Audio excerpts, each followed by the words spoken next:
All right.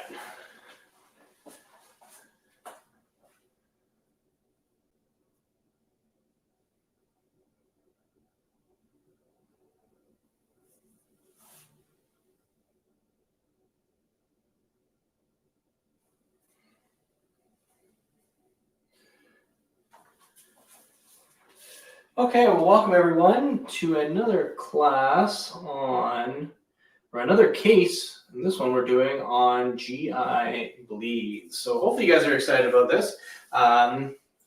This one's an interesting one. There's a little bit to talk about, but really kind of the thing that we're going to really focus on is the treatment aspect, which again is fairly straightforward as long as you can kind of think through these process. So, or think through the process of what's actually going on, what's actually the problem, and what can you fix. And so that's kind of what we're going to be covering today. So hopefully you guys are looking forward to that.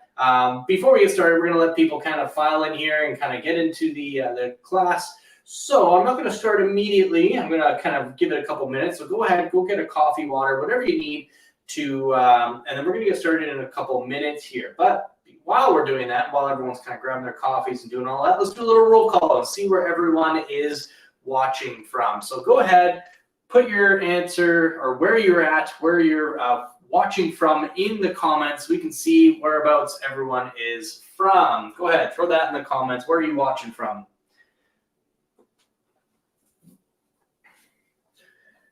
From Sweden, right on. Baltimore, Wisconsin. Dallas, Napa, California, another Wisconsin, Denmark. Where else do we come from? Rural Western Australia. Right on there. Where that one come from? Minnesota, Dallas, Pakistan, Miami, South Africa, Poland. Right on. This is great. I love seeing where everyone's from. I think it's so fascinating, and it was quite interesting. We just released a new book. If you probably know that already, if you've been following us, 100 patient scenarios as well as its expansion packs, and we've even got a preceptor book out now. All that kind of stuff. Anyways, the reason I'm saying that now, and a little extra plug, is that we're packing these orders ourselves. Like all of these orders are being packed by my wife and I, and my kids as well. And we're shipping these out to all these different places in the world. And it's amazing to see where you guys are all buying from. In fact, we started to work on a little world map. I'll bring it out here. And we started because we found it so fascinating. We built a world map to kind of see where everyone was from and where we're getting orders from. And we haven't even been able to, we ran out of pins before we even started on the United States and Canada, which is where most of the orders are from. But it's been pretty cool to kind of see, and pretty fascinating to see where we're all sending books to the Philippines, so quite a few to South Africa, Australia like crazy, Ireland. I don't think there's a paramedic in Ireland that doesn't have our book. So it's been pretty awesome to see that. So thank you very much for being involved in that. And if you don't have the book yet and you would love it, you can always get it at the link in our bio. Okay, so Namibia, I love it. Philippines, South Africa, all over. Scotland, right on. I guess we catch you at a perfect time in Europe, right? So it's kind of early or to mid-late evening. Yeah. All right, so let's get into today's case, which is on GI bleeds. I'm just going to make sure the recording is going here.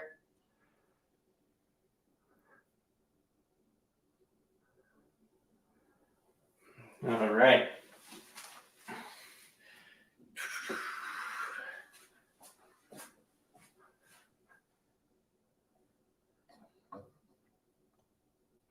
Okay. Just want to make sure everyone's here. Good. Okay. GI bleeds. Now, GI bleeds are fairly interesting. They're a fairly common call. And so I'm sure they've been on ambulance for any given time. You've probably dealt with some GI bleed before. And that's, it's an interesting case and something that we do need to be aware of. This is not one of those patients where you can just pick them up, put them in the ambulance and go. There's actually things that we can do in order to benefit this patient. And so let's get into this case. Okay. Keep in mind that we do have a premium subscription. We have people that are watching right now that are not watching on social media. They are getting emails and getting notifications and coming to our private room to watch our classes, and you can do that as well. They also get the opportunity of getting continuing education credits for our cases, and so that is something that you can be part of as well. So if you're a student and you're struggling in school, that's our bread and butter. That is what we do. We work with students that are struggling in school and need help, and you can certainly do that at the link in our bio and get started for free. And if you want continuing education credits, we do that as well. And if you want credits for these cases that you're showing up for, that is an ability. You have the ability to do that as a subscription member as well. So check that out. We'd love to see you there. Okay.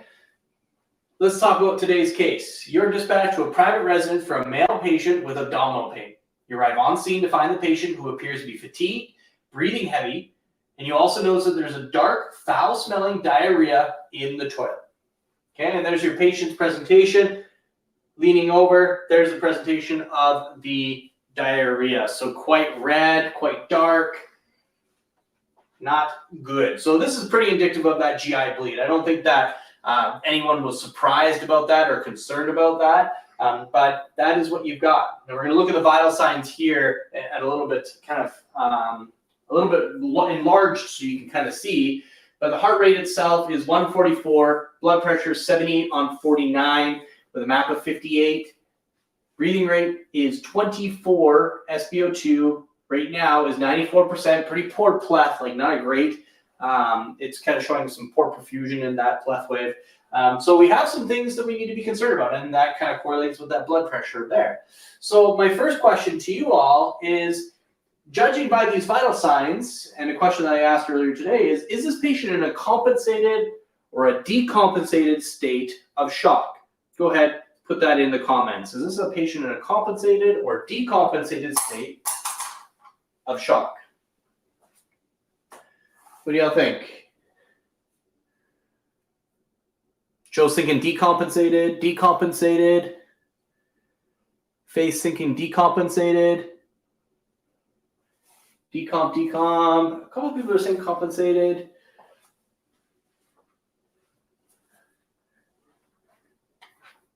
Let's see what everyone on Facebook's thinking. Decompensated. Rosanna's thinking decompensated. Can't spell, but she thinks decompensated. Okay, so I agree with you. I think this is a decompensated state of shock. The reason being is that if you look at the heart rate, it's 144. The breathing rate, again, is a very good sign of a compensation factor. So with the breathing rate up and the heart rate up, this patient is compensating for shock. Okay? So they have some sort of shock. So we know that compensation factors have kicked in. The next question you have to ask yourself after you've noticed that compensation factors have kicked in, you have to ask yourself, are they working? What is the best way to determine if your compensation factors are working? Well, shock is all about perfusion. The best indication of perfusion or flow is your blood pressure. And right now we have a blood pressure of 78 on 49 with a MAP of 68. So we have compensation factors that have kicked in. However, this patient is decompensating now, regardless of if they have compensation. Okay? Their compensation factors are not working. And so, if this was an exam question, this patient is textbook for decompensated state of shock. Okay, decompensated state of shock. Okay? So I'm not going to get too in depth of the physiology here because when it comes to doing your jobs as paramedics, there's not a huge importance of understanding a lot of what's going in from the pathophysiology, but I'm still going to go into a little bit because I think pathophysiology is important. Okay, textbook wise, there's two different variations of GI bleeds. There's upper GI bleeds and lower GI bleeds. Okay, can they be a mix of both? Absolutely. Okay, so or can you just indiscern them? Absolutely. Typically, textbook-wise, if it's a lower GI bleed below the ligament of treats, then you would have yourself a lower GI bleed if you had bright red stools. If, however, you have dark, tarry, melena-looking stools, that is more likely a upper GI bleed. Not esophageal high, but upper intestinal bleed. Why is that? Well, because of the digestion of the red blood cells. So if we have physical digestion of red blood cells because of this bleed, that creates that dark, stringy, tarry stool. Okay. In this particular case, we kind of gave a very indistinct kind of, we had a bright red looking blood. We also had a description of a foul smelling brown, dark blood or dark diarrhea. So we had kind of a mixture of both in this particular situation. In GI bleeds from a pre-hospital setting, it doesn't really matter if it's an upper GI bleed or a lower GI bleed. They're essentially going to be treated very similar from our perspective. Okay, so one thing I do want to mention, in GI bleeds, specifically lower GI bleeds, 30% of them happen because of outpouchings that are happening in the descending colon. So in other words, diverticulitis. Okay, so we know this guy's having a GI bleed. Now let's focus on the shock. Okay, we know they're decompensated, so it's important for us to treat this patient. We know what type of shock they are in. So judging by the presentation, judging by the diagnosis and the vital signs, what type of shock is this patient technically in? Go ahead, put that in the comments. What type of shock is this patient in?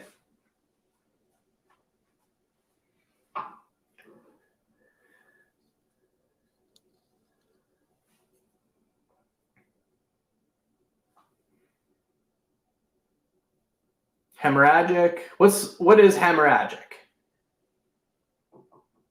What's hemorrhagic shock? Like, what's the true form of that? This patient is in what we would call a hypovolemic shock or a low volume shock. In other words, they can be treated very similar to how you would treat a patient that had a significant blood loss due to trauma. Okay? The only problem is that this bleeding is internal. So we cannot do a whole lot of tamponade in order to stop it. What we can do is hopefully keep them from progressing to a further state of decompensated hypovolemic shock. So now that we know that they're in a decompensated state of shock, we know that they are in a hypovolemic state of shock. And knowing what we know about hypovolemic states of shock and blood loss, what are some treatments that we can do in order to buy this patient time? Okay, maybe not stop the bleed because that's not going to be possible in this situation, but what can we do to buy this patient time?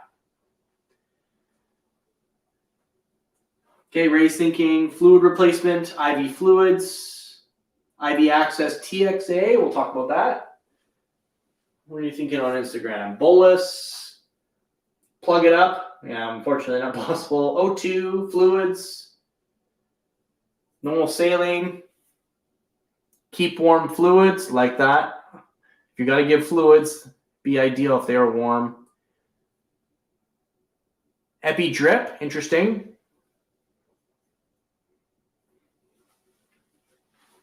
Diesel, yeah.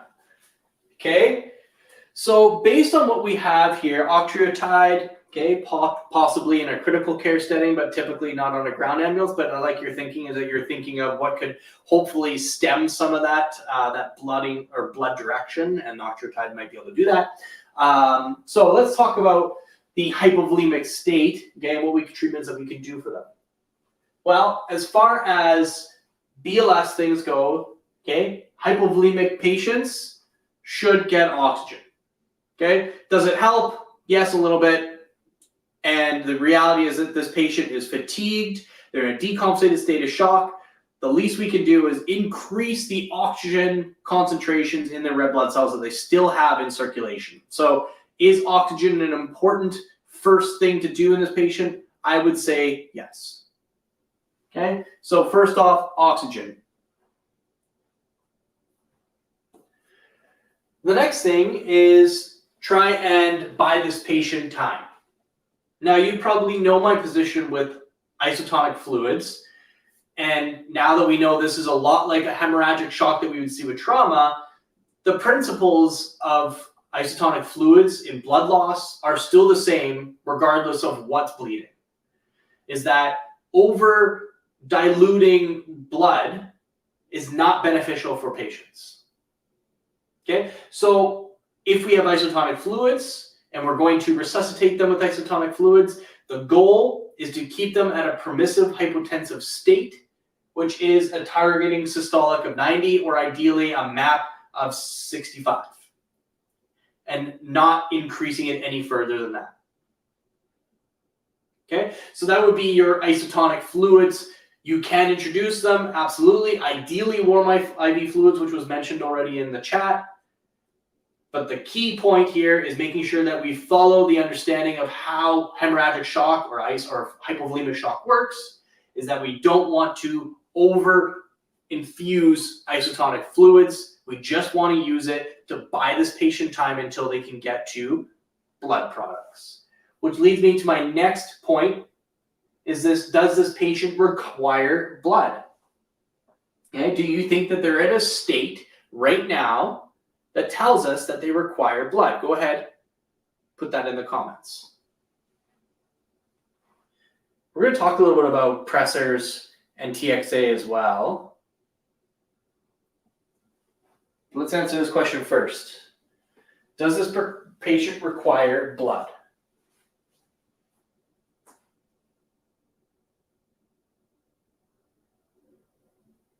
What's their hemoglobin result? Fantastic question.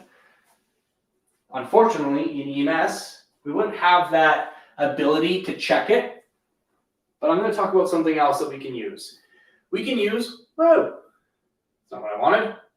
We can use the rules of 30s. Now, typically we use this in a postpartum hemorrhage shock, is the rules of 30, but they still apply in these cases as well, where we would determine, did they have a 30% fall in hematocrit? Not something we typically can check in EMS, but something we can check at the hospital or in a critical care setting when you have an ISTAT. What about a 30% fall in hemoglobin? Again, not something that we can check in the EMS setting, but something we can check in a hospital or ISTAT setting. But these two we certainly can. Did they have a 30-point decrease in systolic blood pressure? Well, their blood pressure was, what, 78? I think it's safe to assume that their baseline is minimum 110. And if they had a minimum 110, they have lost a 30-point decrease in their systolic pressure. Okay? They probably lost more like 40 to 45, maybe even 50, depending on what their baseline blood pressure is. But even if we're safely to assume that they had a lower to normal blood pressure at 110 systolic, at 78 systolic, that's a 30-point decrease. Okay, 32. Did they have a 30-point increase in their heart rate? Well, again, a normal heart rate is, let's say, at the highest, 100. Okay, at the highest of normal of 100. His heart rate is 144. So he is 44 points above even the highest heart rate. So judging by just these 2 points, I think from an EMS perspective, we have enough evidence to suggest that there's a high likelihood that this patient does get blood products when he arrives at the hospital, or if you can get a unit to arrive with blood products, that would be ideal. The faster and earlier you start them, the better it is for these patients. Sorry, I'm going to just focus it up a bit.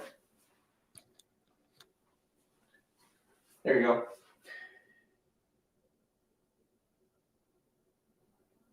Okay, so let's fall back to the questions that you had about a couple other things. And that is, well, if we don't want to use isotonic fluids, should we look at using pressors in order to increase the blood pressure instead of fluids to buy us time before blood has arrived?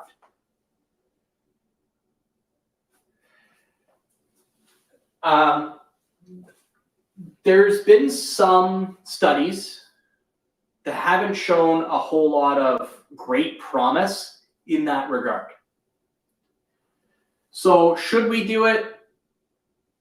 Probably not. until we have a better idea of the benefit of it. Okay, so as far as pressors go, there hasn't been any evidence to suggest improvement in mortality when using pressors in hypovolemic shock. Okay, so that's probably out until more evidence and more studies are done to prove it. In theory, it makes sense, but it doesn't really make a ton of sense to squeeze a chamber or squeeze the vessels tight when there's no fluid in them anyways, right? So there is some back and forth on if it makes sense. But as far as we know right now, the mortality has not improved with patients that, that didn't get them. The next point was, what about TXA? It's a bleed. Should we be using TXA? There was a study that was done in hospital. I want to pull that asterisk out and say it was done in hospital after a confirmed GI bleed. Okay, so knowing that little information, confirmed GI bleed, had to wait till we had a confirmed GI bleed to give TXA. What is the one thing that we know about TXA? The one thing that we know about TXA, the better it is, has its more efficacy, the better it is, the earlier it is. So giving it in a GI bleed patient after you've confirmed by scope or whatever, or some sort of diagnostic in order to confirm they have a GI bleed, this is hours after it started. So yeah, I'm not surprised that TXA did not have a benefit with those patients. But I digress. There hasn't been a study to show TXA's efficacy in GI bleeds at point of EMS. When we have it, will it be a benefit? Hard to say, because we don't know when that GI bleed started, which also is a factor.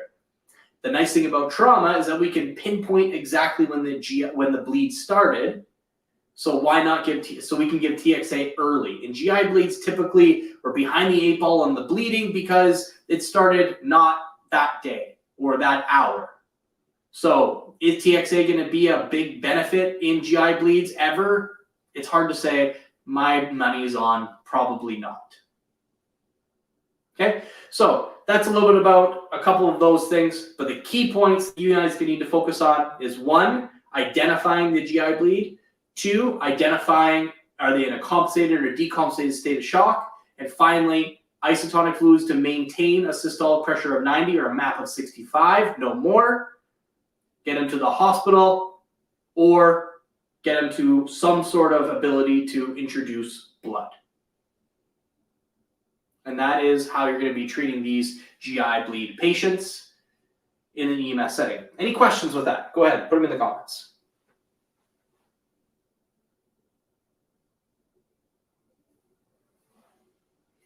Was that halted study the one I'm talking about, or is that an EMS specific one? Adrian.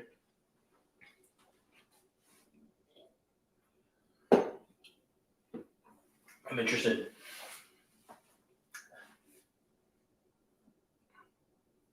Maintain peripheral pulses, sure.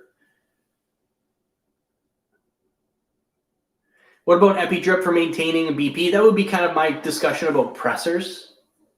Is that there wasn't a whole lot of evidence to suggest that it was a benefit. I believe the study looked more at norepinephrine than epinephrine. I could be wrong about that. I'd have to reread that study. Calcium gluconate, only if the calcium's low.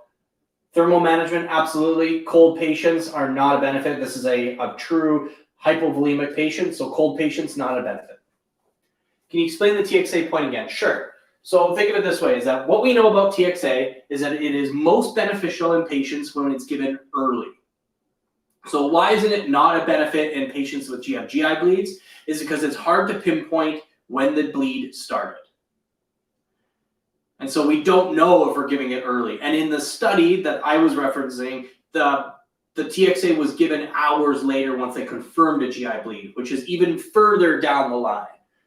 That's what I was saying. And so TXA is a benefit if it's given early by EMS. Okay, and that is only really what we know about trauma-related TXA. And even the benefits, and then postpartum hemorrhage. There's a benefit in TXA there. That's the one that we're really holding on to, is that there's a huge benefit in TXA and postpartum hemorrhage. if you look at a lot of the evidence around TXA in trauma, it's kind of like it's marginally better, statistically better, but marginally.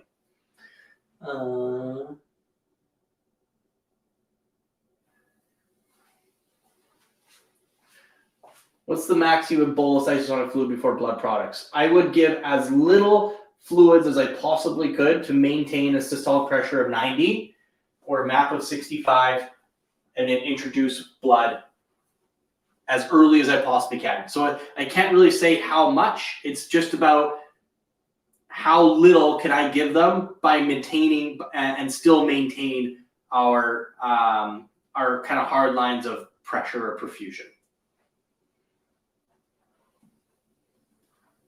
Okay. Ringers would be fine, yeah.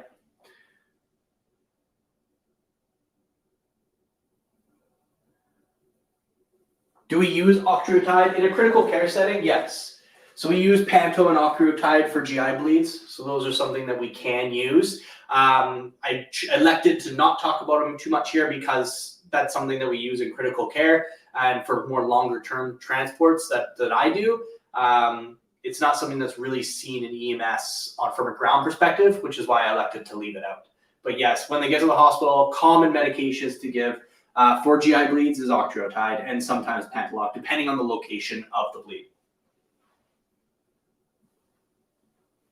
Okay.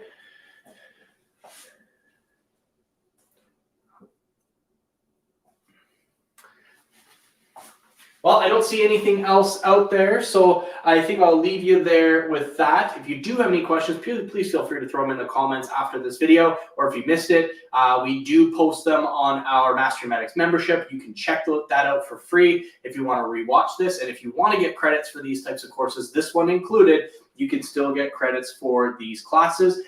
We make interactive videos of these so that we can get an hour credit for this particular class after you do a short quiz. And again, we have these for dozens and dozens of other of our case classes as well. So hopefully you'll check that out. And if you ever have any questions at all, please feel free to reach out, and we'll see you next time. Bye for now.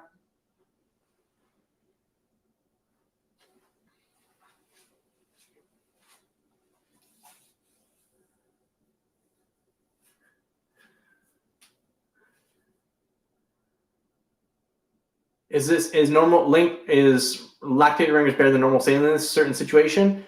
Sorry, Scott, I didn't see your question until now. There's not a whole lot of evidence to suggest they both are. I mean, as a grand scheme of things, lactated ringers is better than normal saline from like a global perspective of just like a better balanced fluid. But as far as the evidence to suggest, is it better in improving mortality? There's no difference. So it depends on how you feel about that. So it's a decent question, great question, not a great answer. All right, take care, Scott. See ya. Does shortness of breath need oxygen administration? Absolutely.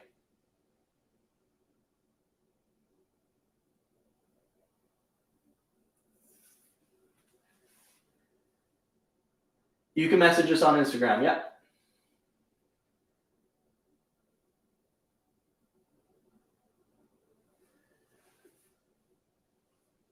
All right, so many things to turn off. Is TXA harmful if given late? No. Great question, but no, it's not. It's just no benefit. All right, take care, everyone.